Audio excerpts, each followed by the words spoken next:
మీ ఎలాంటి వ్యాపార ప్రకటనలకైనా వెంటనే మా ఛానల్ సంప్రదించండి. హాయ్ హలో నమస్తే welcome back to our channel. నేను శిరీష. ప్రస్తుతం మనతో పాటు ఉన్నారు పంచగవ్వన్ భూషణ్ వైద్యరత్న డాక్టర్ ఆనంద్ కుమార్ గారు. సార్తో మాట్లాడదాం. సార్ నమస్తే సార్.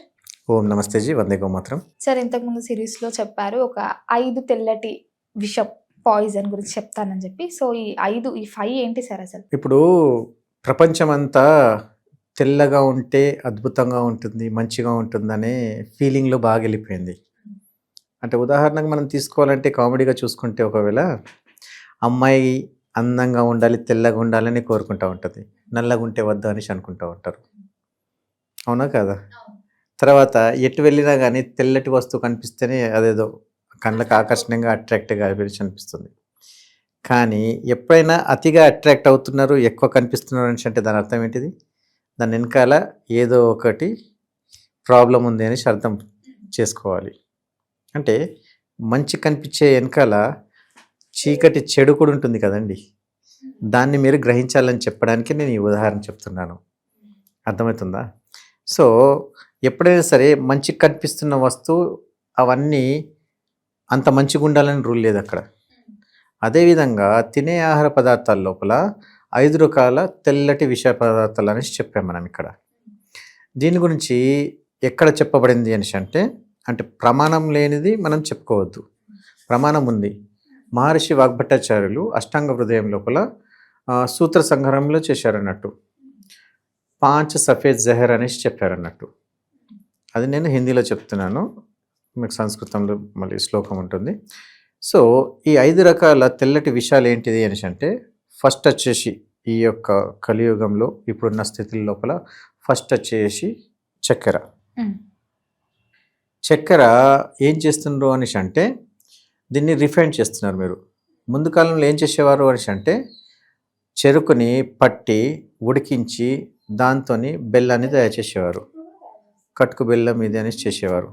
అయితే దాని కలరు, దాని యొక్క విధానము నచ్చక ఏం చేసిండ్రు అనేసి అంటే దాని లోపల కెమికల్స్ వేసి ప్రాసెస్ చేసిండ్రు. అయితే దాని లోపల ఉన్న న్యాచురల్ కలర్ ఏదైతే ఉన్నదో బ్రౌన్ కలరు కొట్టేసింది. దాని లోపల మొలాసిస్ తీసేసిండ్రు. దాని లోపల మళ్ళీ న్యాచురల్గా మత్తును కలిగించే తత్వం ఉంటుంది అన్నట్టు. మొలాసిస్ ఏదైతే ఉందో న్యాచురల్గా ఉంటుంది అన్నట్టు, అది కూడా తీసేసిండ్రు. అంటే మనం ఏం చేస్తున్నాం అనేసి అంటే ఒక పదార్థం లోపల న్యాచురల్గా ఉండి శరీరానికి మినరల్స్ వచ్చి శరీరానికి ఇంప్రూవ్ అయ్యే విధంగా మనకు ఆ ప్రోడక్ట్ తయారైపోయేది ఇంతకుముందు. తర్వాత ఏం చేసిండ్రు అనేసి అంటే ఆ యొక్క 5 రకాల కెమికల్స్ కలిపేసి క్లీన్ చేయడం వల్ల, అంటే ఇక్కడ ఏం చెప్పాలంటే మీకు ఉదాహరణకు లాండ్రీ లోపల మనం ఎట్లయితే మైల బట్టల్ని క్లీన్ చేయడానికి ఎట్లాంటి కెమికల్స్ యూజ్ చేస్తున్నాము, ఈ యొక్క బ్లీచింగ్స్ యూజ్ చేస్తున్నాము, అట్లా బ్లీచ్ చేయడం అన్నట్టు. అలా బ్లీచ్ చేసి దాని లోపల తెల్లగా కనిపించే కంటెంట్ ఏదైతే ఉన్నదో దాన్ని మనం షుగర్ క్రిస్టల్స్గా మనం మారుస్తున్నాం ఇక్కడ. ఆ షుగర్ క్రిస్టల్స్ కూడా మారిన తర్వాత అది ఒకే దగ్గర అలాగనే ఉండి ఆ యొక్క స్థితి వేడి పెరిగిపోయిన తర్వాత మళ్ళీ గడ్డ కట్టుకుపోతుంది. అలాంటి స్థితి రాకుండా మళ్ళీ ఎముకలు ఉంటాయి కదా మనకి, ఆ ఎముకల్ని పౌడర్ చేసి దాని లోపల కలపడం వల్ల ఏమవుతుంది, అవి క్రిస్టల్స్గా ఉండిపోతుంది అన్నట్టు. ఇప్పుడు మనం తీసుకుంటున్న ప్రతి షుగర్ ఏదైతే ఫ్యాక్టరీలలో తయారు చేసి వస్తాయో అవిట్లలో ఖచ్చితంగా ఎముకల కలబరాల బొక్కలు ఉంటాయి కదా, వాటి పౌడర్ని మిక్స్ చేసి దాన్ని ఫ్రీ ఫ్లో చేయడానికి యూజ్ చేస్తారు. అంటే ఈరోజు మనం అది శాకాహారం అనుకుంటున్నాం, కానీ అది శాకాహారం కాదు. అంటే ఎముకల పౌడర్ కలిసింది అయితే ఖచ్చితంగా ఇదే జరుగుతుంది అన్నట్టు. సో ఇంకోటి ఏంటంటే అతిగా బ్లీచ్ చేయడం వల్ల ఇది యాసిడిక్గా మారిపోయింది. ఏదైనా బెల్లం మీరు తీసుకుంటే క్షారగుణం ఉంటుంది, అంటే ఆల్కలైన్, ప్యూర్ ఆల్కలైన్గా పనిచేస్తుంది. అదే మీరు షుగర్గా తీసుకున్నారు అనుకోండి, ప్యూర్ యాసిడిక్గా పనిచేస్తుంది. అందుకోసము చాయ్ తరిగిన తర్వాత కొంతమందికి మండినట్టు అనిపిస్తుంది. అదే బెల్లంది పానీయం ఏదైనా తీసుకొని మీకు అలాంటి ఫీలింగ్ ఏమి ఉండదు, శరీరానికి ఒద్దుకుపోతుంది అన్నట్టు. అంటే ఆల్రెడీ శరీరం లోపల యాసిడ్స్ ఉంటాయి, మనకు బయల్ జ్యూసెస్ ఉంటాయి. మళ్ళీ దీని నుంచి మళ్ళీ యాసిడ్ వేసేస్తే అప్పుడు ఏమవుతుంది శరీరం పరిస్థితి?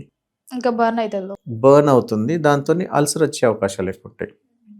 ఏదైతే న్యాచురల్గా స్రవించే ఏవైతే కఫం లాంటి జిగుటు పదార్థాలు ఉంటాయో ఈ యాసిడ్ వల్ల అవి కొట్టుకుపోయేసి ఆ యొక్క స్కిన్ కాలిపోయి అక్కడ అల్సర్ వస్తుంది అన్నట్టు.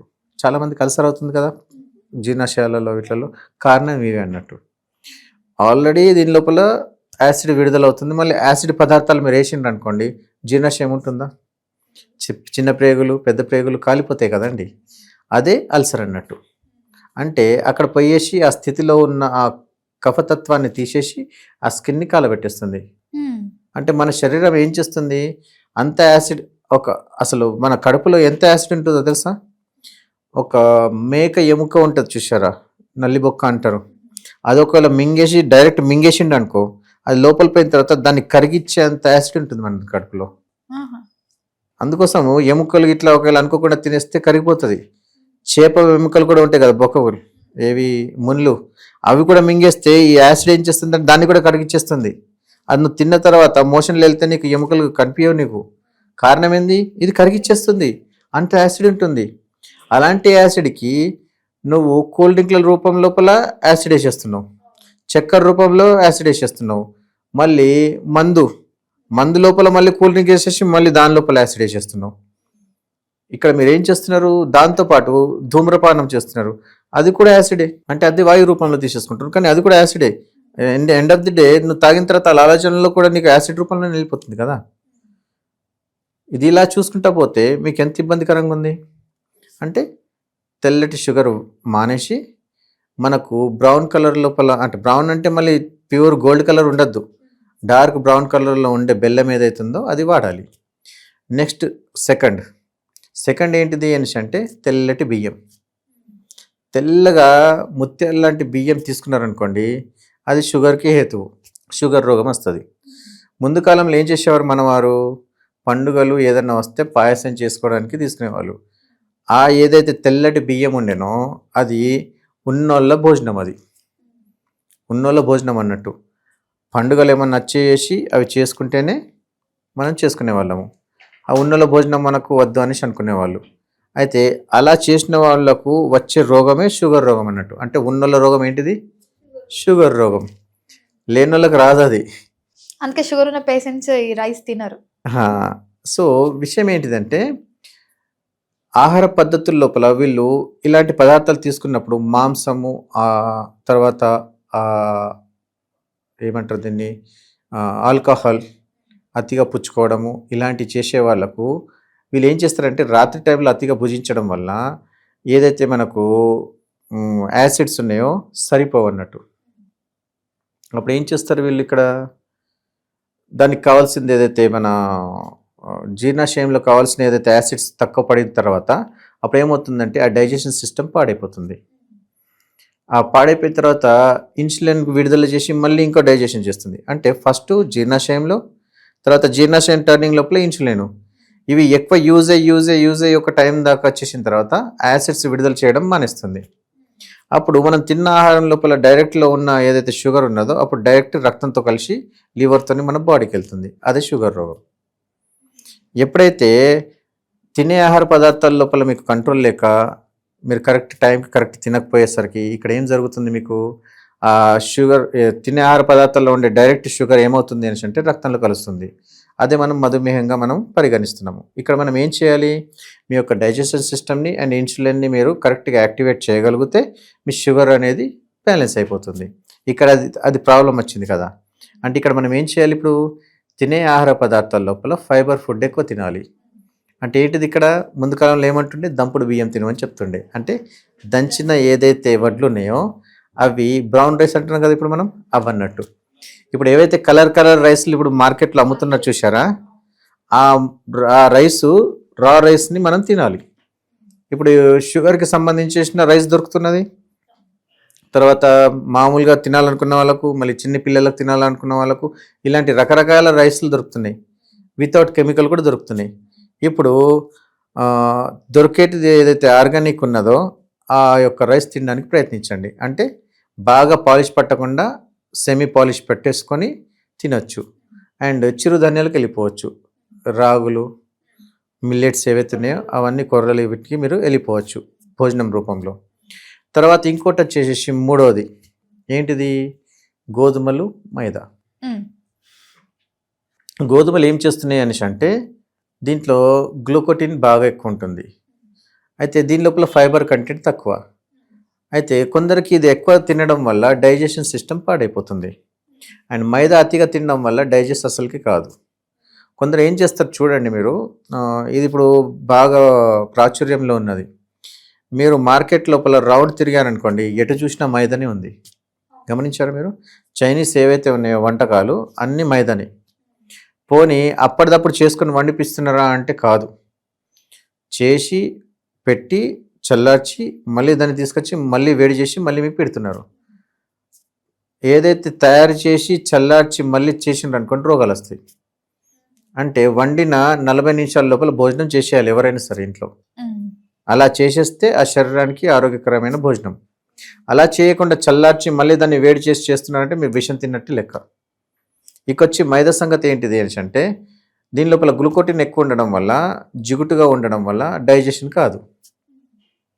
అండ్ మీరు తిన్న కొద్దీ రుచి వస్తుంది అనేసి మీరు తింటున్నారే తప్పించి అక్కడ న్యూట్రియన్స్ ఇవేం దొరకవు. దీంతోపాటు వీళ్ళు ఏం చేస్తారు అంటే మళ్ళీ టేస్టెడ్ పౌడర్ అని, తర్వాత దీనికి కుళ్ళబెట్టేసిన టమాటాలు, కుళ్ళబెట్టేసిన సోయా సాసులు, ఇలాంటి అన్నీ కలిపేసి మీకు మిక్స్ చేసి భోజనం పెడతారు. అంటే మనము తీసుకుపోయేసి పాడేసేది మనం కడుపులో వేసేస్తున్నాం అన్నట్టు. అంటే కడుపుని చెత్తకుండిగా మార్చేసినాం ఈ రోజుల్లో. దానివల్ల ఏమవుతుంది, మనం రోగాలుగా మారిపోయినాయి అన్నట్టు. సో ఇప్పుడు మరి చేయాల్సింది ఏంటిది అంటే గోధుమలు మరియు మైదా అవాయిడ్ చేసేయాలి. మరి ఏం తీసుకోవాలి? జొన్నలు, రాగులు, సజ్జలు, ఇలా చిరుధాన్యాలకు సంబంధించిన ఏవైతే పప్పులు ఉన్నాయో పప్పు ధాన్యాలు, వీటిని తీసుకొని మీరు రొట్టెలుగా మార్చుకొని తినొచ్చు. ఎందుకంటే దీని లోపల ఫైబర్ ఎక్కువ ఉంటుండే. ఇంతకుముందు ఈ రాగి సంకటి ఇవి ఏవైతే తినేవాళ్ళు ఉండేనో అప్పుడు ఉదాహరణకు 1800, 1700 ఎరాలో మనం ఒకవేళ చూస్తే అప్పట్లో ప్రతి ఒక్కరు పైల్వాన్లుగా కనిపించేవాళ్ళు. మొత్తం ప్రపంచంలోనే అతి బలమైన మనుషులు, బలమైన వ్యక్తులు ఎక్కడున్నారు అంటే భారతదేశంలో. ఎందుకు? వాళ్ళు తినేది మొత్తము ఇవి చిరుధాన్యాలు తినేవాళ్ళు అప్పట్లో. ఇదే మనకు మెయిన్ పంట. ఈ గోధుమలు ఇవి మన మెయిన్ పంట కాదు. సో మనం ఏంటంటే ఫైబర్ ఫుడ్ తినాలి. అండ్ అప్పుడు మన వాళ్ళు ఎంత బలంగా పనిచేసేవారో అలా పని చేస్తే ఇవి మంచిగా అరుగుతాయి. మళ్ళీ అవి మన వాళ్ళు అప్పట్లో తిన్నారు అని చెప్పేసి నువ్వు కంప్యూటర్ మీద 18 గంటలు కూర్చొని తింటా అంటే అది నీకు ఎక్కడ అరుగుతుంది? మళ్ళీ అట్లా అరిగేటట్టు కూడా నువ్వు శరీరాన్ని మార్చుకోవాలంటే పొద్దున్న ఖచ్చితంగా చెమట వెళ్ళాలి నీకు. అంటే పొద్దున్న 3:30-4 గంటలకు లేవాలి, కాలకృత్యాలు తీర్చుకోవాలి, చెమటలు వచ్చేదాకా స్నానం చేయాలి. 6 నుంచి 8 మధ్యలో ఫస్ట్ భోజనం, 12 నుంచి 1 మధ్యలో ఇంకో భోజనం, రాత్రి భోజనం 5 నుంచి 6, సాయంత్రం 6 నుంచి పొద్దున్న 6 దాకా భోజనం తీసుకోవద్దు. లేదు నాకు ఆకలి అవుతుంది అనేసి అనుకోండి, ఏదైనా లిక్విడ్ సూప్ తీసేసుకోండి, లేదంటే దేశవాళీ ఆవు పాలు తాగండి, ఇక పండుకోండి, సరిపోతుంది. ఇలా మీరు ఒకవేళ చేయగలిగితే ఒక నెల రోజులు మీ ఆరోగ్యం ఎలా ఉంటుందో మీరు చూసుకోండి. ఇది పర్మనెంట్ ఉంచేసుకోండి. ఇది ఆరోగ్యాన్ని కాపాడుతుంది. ఇక వచ్చేసి నాలుగోది ఏంటిది? ఉప్పుది ఎలా వచ్చింది అంటే అయోడిన్ ఉప్పు అనేసి అమ్ముతున్నారు ఇప్పుడు. అయోడిన్ మరి దేంట్లో ఉండదా? ఓన్లీ ఉప్పులనే ఇస్తూనే వస్తుందా? ప్రశ్న మనకి ఇది. అవును, చాలా మంది కూడా అంటారు కదా సార్, అయోడిన్ ఉన్న ఉప్పునే కొనుక్కోండి. అయితే అయోడిన్ ఉప్పు ఉందని చెప్పడానికి ఇది కూడా కొద్దిగా పెద్ద స్కామే ఒకప్పుడు. ఎందుకు? 2వ ప్రపంచ యుద్ధం జరిగినప్పుడు అయోడిన్ కెమికల్ వార్ఫేర్ జరుగుతుందేమో అన్నట్టు లెవెల్ లోపల అప్పట్లో అయోడిన్ బాగా మిగిలిపోయింది అన్నట్టు. ఆ కెమికల్ని ఏం చేయాలో అర్థం కాక మరి శరీరం లోపల అవసరమైంది ఏంటిది? అయోడిన్ కూడా కదా, కాబట్టి దాన్ని దీనిలో కలిపి చేసి ఉప్పుతో అమ్మడం మొదలుపెట్టిండ్రు వీళ్ళు. అట్లా అయోడిన్ యుక్త నమ్మకం అనేసి అమ్మడం మొదలుపెట్టిండ్రు. లేకపోతే గ్యాంగ్రీన్ అవుతుంది అదవుతుంది అనేసి. అలాంటి కేసులు మనకి ఇక్కడెక్కడ చూసినరా? చూడలేరు కదా. అలాంటి కేసులు అయ్యే అవకాశాలు ఎక్కడున్నాయి అనేసి అంటే హిల్ సైడ్ ప్లేస్లలో మీకు అయోడిన్ తక్కువ ఉంటుంది. మన గ్రౌండ్ లెవెల్ ప్లేస్లు ఏవైతే ఉన్నాయో ఆ ప్లేస్లలో మీకు ఆకుకూరల లోపల, ధాన్యం లోపల అన్నిట్లలో మీకు అయోడిన్ విరివిగానే దొరుకుతుంది. అందుకోసము ఆకుకూరలు ఇవన్నీ బాగా తీసుకోవాలన్నట్టు. అంటే no need to be necessary అన్నట్టు. అంటే నెసెసరీ కాదు మీరు అయోడిన్ ఉప్పే తినాలని. మరి దీనికి ప్రత్యామ్నాయం ఏంటిది అంటే పింక్ సాల్ట్ తినచ్చు. అంటే ఏంటిది? సేందవ లవణము. మన ఇండ్లలో మన ఊర్లలో ఏం చెప్తారు, ఒక్క పొద్దు ఉప్పురా అని అంటారు. అరే పోయి ఒక్క పొద్దు ఉప్పు తీసుకురా అని అంటుండే కదా. ఆ ఒక్క పొద్దు ఉప్పు ఏదైతే ఉన్నదో దాన్ని పింక్ సాల్ట్ అంటున్నాం మనం. అంటే అందులో అయోడిన్ తక్కువ. అయోడిన్ ఉంటుంది ఆల్రెడీ, ప్రాకృతికంగా ఉంటుంది కాబట్టి ఎంత ఉండాలో అంతే ఉంటుంది. మిగతాదంతా మన తినే ఆహార పదార్థాల్లో అయోడిన్ ఆల్రెడీ విరివిగా ఉంటుంది కాబట్టి ఇంక ఇది ఇట్లా ఈ అయోడిన్ తీసుకుంటే ఇంకెక్కువ అయిపోతుంది. దాంతోపాటు సముద్రపు ఉప్పు, దాన్ని కల్లుప్పు తీసుకోవచ్చు. దానిలో కూడా అయోడిన్ విరివిగా దొరుకుతుంది. అంటే నీకు ప్రాకృతికంగా దొరికే ఏదైతే పదార్థాలు ఉన్నాయో వాటిని మీరు కాన్సన్ట్రేట్ చేయాలి. అది కాకుండా మీరు ఆర్టిఫిషియల్గా ఏదైతే అడల్టరైజేషన్ చేస్తున్నారో ఆ పదార్థం తీసుకుంటే శరీరం పాడైపోతుంది, బాడీకి న్యూరిష్మెంట్ దొరకదు. అంటే సింథటిక్ అయోడిన్ వాడకూడదు ఇక్కడ సీదా చెప్పాలంటే. సో మీరు ఏం చేయొచ్చు, పింక్ సాల్ట్ అండ్ సేందవ లవణం వాడచ్చు. ఇక వచ్చేసి ఐదవది పాలు. పాలు పాలు తెల్లగా ఉంటాయా లేకపోతే పసుపచ్చగా ఉంటాయా? తెల్లగా ఉంటాయని ఎవరి పాలు తెల్లగా ఉంటాయి? బర్రె పాలు తెల్లగా ఉంటాయి. ఆవు పాలు అయితే కొంచెం పైన ఆయిల్ టైప్ కూడా వస్తుంటది. ఆవు పాలు ఎప్పుడైనా సరే స్వర్ణ రూపంలో ఉంటుంది, పసుపు వర్ణంలో ఉంటుంది, కొంచెం లైట్ గా పసుపు ఉంటుంది. మైల రూపంలో అంటే పసుపు పచ్చగా పాలు ఉంటాయి అన్నట్టు. దాన్ని స్వర్ణక్షారం ఉంటుంది కాబట్టి ఆ కలర్ వచ్చింది దానికి. దాని లోపల అది లేకపోయింది అనుకో ఆ పాలు వేస్ట్. ఆ కలర్ ఉంటేనే ఆ పాలకు విలువ. ఇప్పుడు నువ్వు జెర్సీ పాలు కానివ్వండి, హోలిస్టియన్ ఫ్రీజియన్ కానివ్వండి, బర్రె పాలు కానివ్వండి, వీటిలలో ఉండదు మీకు. ఇప్పుడు నడుస్తున్న జనరేషన్ లో పాల ప్యాకెట్స్ లో ఆ కలర్ ఉండదు, వైటే ఉంటుంది. అంటే దాని లోపల కావాల్సింది ఎప్పుడు దాన్ని తీసేసి తోడేసిండు దాని లోపలికి కొవ్వు పదార్థాలు. టోన్డ్ మిల్క్ అనేసి, ఆ మిల్క్ అని, స్లిమ్ మిల్క్ అనేసి చెప్తున్నారు కదా. దాని లోపల ఉన్నది మొత్తం తీసేసి నీకు ఓన్లీ నీళ్ళే తీసుకొచ్చి ఇచ్చిండు అని అర్థం, కెమికల్ కలిపి. ఇంకేం లేదు అక్కడ. నీకు ప్యూర్ ఒరిజినల్ అనేసి అంటే అట్లా పితికినప్పుడు నువ్వు చూసి తీసుకుంటావు కదా, అదే నీకు ఒరిజినల్ పాలు. ఇక దేశవాళీ ఆవు పాలని మీరు ఒకవేళ గ్రహిస్తే మీ శరీరానికి కావాల్సిన ఇమ్యూనిటీ, మీకు కావాల్సిన బలాన్ని మీకు ఖచ్చితంగా అందిస్తుంది. దీన్ని మీరు కరెక్ట్గా తీస్తే మీకు నెయ్యి కూడా బాగానే వెళ్తుంది. అయితే ఇప్పుడు అంతా ఏందనేసి అంటే టీవీలలో బాగా అడ్వర్టైజ్మెంట్లు ఇచ్చేస్తుండ్రు, ఆ కంపెనీలు ఈ కంపెనీలో బాగా ఇస్తున్నాయి చూస్తున్నాయి అనేసి అంటున్నారు, కరెక్టే. కానీ వాళ్ళు పొదుగులకు కెమికల్స్ ఇచ్చి పొదుగుల్లోకి వచ్చి పాలు ఎక్కువ రావాలనేసి ఇంజక్షన్లు ఇస్తారు. దానివల్ల హార్మోనల్ బ్యాలెన్స్ అయిపోతుంది. అన్బ్యాలెన్స్ వల్ల ఏమవుతుంది, ఆడపిల్లల లోపల పీరియడ్స్ సమస్యలు కానివ్వండి, ఫర్టిలిటీ ప్రాబ్లం కానివ్వండి, తక్కువ ఏజ్లో పిల్లలు మెచ్యూర్డ్ కానివ్వండి, ఇలాంటివి జరుగుతూ ఉంటాయి. సో అందుకోసం ఏంటంటే అడల్టరైజేషన్ చేసిన పాలు అంటే ప్యాకెట్ పాల లోపల బర్రె పాలు కలుస్తున్నాయా, ఆవు పాలు కలుస్తున్నాయా, ఇంకే పాలు కలుస్తున్నాయో అన్నీ అడల్టరైజేషన్ ఒక్క దగ్గర కలిసి ఇస్తారు వాళ్ళు. సింగిల్గా నీకు ఏది ఇవ్వరు. నీకు అంత హ్యూజ్గా చేసిన దాని లోపల ఇంకో దాంట్లో కలవదా? అలా కలిస్తే అడల్టరైజేషన్ అయినట్టే కదా. మరి అది శ్రేష్టమా? ఇక మీరు నోటితో మీరు చెప్పారు కాబట్టి ప్రేక్షకులు ఆలోచించాలి ఈ విషయాన్ని. సో అడల్టరైజేషన్ అయిన పాలను మీరు తీసుకోకండి. అంటే సంకర జాతి పాలు తాగద్దు. మరి ఏది తీసుకోవాలి అని అంటే మన సనాతన ధర్మం నుంచి ముందు నుంచి ఆవుని అమ్మగా భావిస్తున్నాం కాబట్టి ఆ ఆవు యొక్క పాలు మాత్రమే తీసుకోండి అని అర్థము. మళ్ళీ ఇవి కూడా ఆవులే కదా, అవి కూడా ఆవులే కదా అని అంటారు కదా. అయితే ఇవి దేశవాళీ ఆవులు ఏవైతే ఉన్నాయో మన శ్రేష్టమైన ఒరిజినల్ బ్రీడ్స్ ఇవి, మన ప్రకృతికి అనుకూలంగా పెరిగే బ్రీడ్స్ ఇవి. ఇవేవైతే హోలిస్టియన్ ఫ్రీజియన్ ఏవైతే ఉన్నాయో సంకర జాతి, ఒక ఆవు నుంచి బర్రె నుంచి కలిపి సంగ్రహం చేసి దాన్ని సమ్మిళితం చేసిన తర్వాత పాల ఉత్పత్తి కోసం తయారు చేసిన ఆవులు ఇవి. అవి ఎప్పుడు రంకె వెయ్యాయి, అంబా అనేసి అడవవు, ఎప్పుడు అంబా అనేసి అరవవు, ఎప్పుడు దాని లోపల చంచలత్వం ఉండదు. ఎప్పుడు చూసినా అలా పడుంటాయి, అలా మెయ్యడము, అలా పాలియడం, మెయ్యడం పాలియడం. మన అట్లాగా చంచలత్వం ఉంటే ఎక్కడంటే అక్కడ తీసుకోపోతే వచ్చేస్తాయి. దాన్ని పట్టుకొని నువ్వు గుట్ట మీద తీసుకుపోయినా ఆవు వచ్చేస్తుంది, అవి రావు పైకి. గమనించండి మీరు ఎప్పుడైనా సరే, ఆవులు అంత చంచలంగా ఉంటాయి అన్నట్టు మనవి. సో అడల్టరైజేషన్ అయిన పాలు తీసుకోవద్దు, దేశవాళీ ఆవు పాలని మీరు తీసుకోవాలి. ఇలా మీకు 5 రకాల విషయాల నుంచి విముక్తి పొందుతాం. అయితే నాట్ బట్ ది లిస్ట్ ఏంటిది అనేసి అంటే ఒకటి ఉన్నది, అల్యూమినియం పాత్రలు కుక్కర్లు వాడద్దు. అది కూడా తెల్లటి విషయం, ధాతువు. ఎందుకు అనేసి అంటే ఇప్పుడు వచ్చే డయాబెటీస్ కానివ్వండి, శరీరం లోపల ఫర్టిలిటీ ప్రాబ్లం కానివ్వండి, శరీరంలో రోగనిరోధక శక్తి తగ్గడానికి అల్యూమినియం ప్యూర్ ముఖ్య కారణం. ఈ అల్యూమినియం పాత్రలు ఇంతకుముందు ఈ ధాతువు మన దేశంలో లేదా అంటే ఉంది, కానీ మన పూర్వీకులు ఎందుకు ఇంట్రడ్యూస్ చేయలేరు? ఇది విషకారకం అనేసి యూజ్ చేయలేరు. ఎట్లా అనేసి అంటే, ఎవరైతే స్వతంత్రం సమయం లోపల క్రాంతికారులు ఉండే కదా, స్వతంత్రం కోసం పోరాడిన వాళ్ళు, ఫ్రీడమ్ ఫైటర్స్, వాళ్లకు జైలు లోపల ప్లేట్లు ఇచ్చేసి దాంట్లో భోజనం పెట్టేవారు.